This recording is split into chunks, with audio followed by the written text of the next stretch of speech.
பேசி 6வது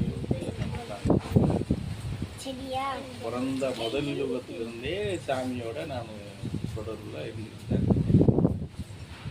அந்த யுகத்தில் பிறந்து கூட நான் 34 வயசு வரைக்கும் அது தெரியாமல் தானே உட்காந்துருந்தேன்.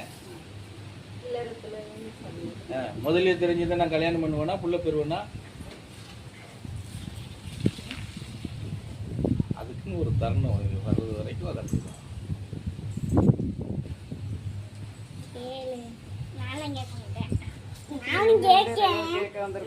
நீங்க என்ன கேட்க போறீங்க கேளுங்க. நீங்களாவது கேள்வி கேளுங்க. சங்கு ஊத போறாங்க. சங்கு ஊத 6 மணிக்கு ஊதலாம் பூஜைக்கு.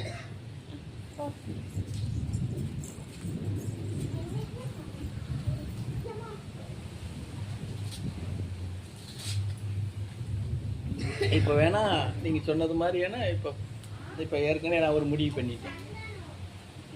இவங்க இதை மட்டும்தான் பண்ணுவாங்க. எப்படி இல்லை உங்க இதில் சொல்கிறேன், நினைவுகள் மறக்காம அந்த நிலைப்பாட்டுக்குள்ளேயே பயணம் பண்ண வைக்கணும் அப்படிங்கிறது யாருன்னா பாக்கியால் நான் அந்த முடிவு எடுத்துருக்கேன். அவள் கடைசி வரைக்கும் அவளை அப்படித்தான் எப்படி அதான் சொல்கிறேன். அந்த இதுகள் மாறாமல் கொண்டுட்டு போகணும்னு அவளை நான் முடிவு பண்ணியிருக்கேன். சுத்தமாக சொல்லணும்னா எங்கள் சோபா இடத்துல அவளை நிற்க வைக்க போகிறேன்.